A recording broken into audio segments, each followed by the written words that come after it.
ఎంత జాగ్రత్తగా ఉన్నా డబ్బు నీళ్లలా ఖర్చవుతుందా? ఇప్పుడు చెప్పినట్లు చేస్తే రాబోయే రోజులకి భారీగా సేవ్ చేస్తారు. ఉదయం లేచింది మొదలు, రాత్రుళ్ళు పడుకునే వరకు మన డైలీ లైఫ్ రొటీన్లో డబ్బు కావాల్సిందే. ఉదయం తాగే టీ మొదలు రాత్రి పడుకునే ముందు తినే ఆహారం వరకు డబ్బు లేనిదే ఏది మన ఇంట్లోకి రాదు. అలాంటప్పుడు డబ్బుని జాగ్రత్తగా కాపాడుకోవాలి. కొంతమంది ఇలా ఎంతలా అనుకున్నా వచ్చిన జీతం వచ్చినట్లే తెలియకుండానే నీళ్లలా ఖర్చవుతుంది.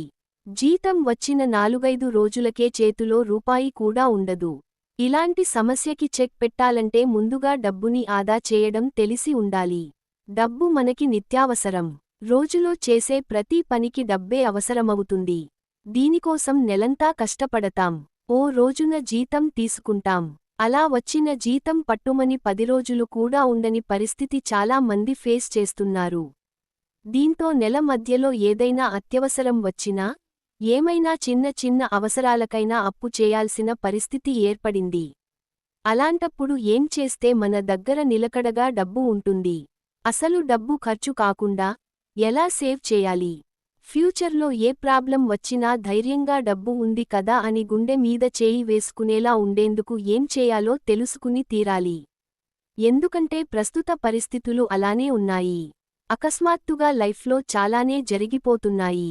దీంతో మనకి తెలియకుండానే మనం అప్పుల ఊబిలో కూరుకుపోకుండా ఏం చేయాలో తెలుసుకోండి.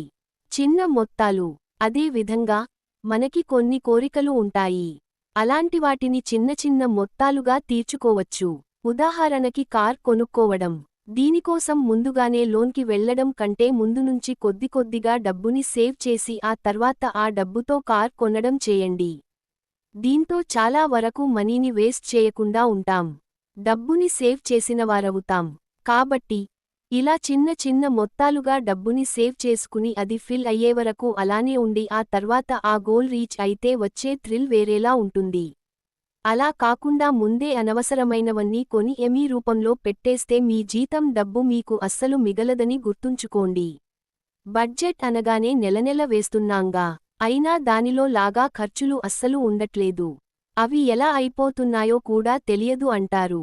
అలా కాకుండా మీరు అవసరాలకి అంటే ఇంటి అద్దె, ఏమి ఇలా అన్నింటికీ కొంత అమౌంట్ పెట్టినట్లుగానే ఎక్స్ట్రా ఖర్చులు అని మరో కాలం పెట్టేసి దానికి కొద్దిగా డబ్బుని కేటాయించండి. ఎక్స్ట్రా ఖర్చుకోసం అది మాత్రమే ఖర్చు పెట్టాలి. మిగతాది అస్సలు ముట్టుకోకూడదని గుర్తుంచుకోండి. ఇలా చేయడం వల్ల మీ అవసరాలన్నీ ఎన్ని ఉన్నాయి, ఎంత ఖర్చవుతుంది, ఎంత మిగులుతుందనేది తెలుస్తుంది. ఆదాయంలో 50% ఖర్చులు, 30% మీకు ఇష్టమైన పనులు, మరో 20% పొదుపు ఉండేలా ప్లాన్ చేసుకోండి. దీంతో మీకు ఏ టైంలో కూడా ఇబ్బంది ఉండదు. అనవసరమైన ఖర్చులు. కొన్నిసార్లు మనకి అవసరం లేకపోయినా ఆఫర్స్ అని, డిస్కౌంట్స్ అని వాటి మోజులో పడి ఇష్టంగా డబ్బుని ఖర్చు చేస్తాం.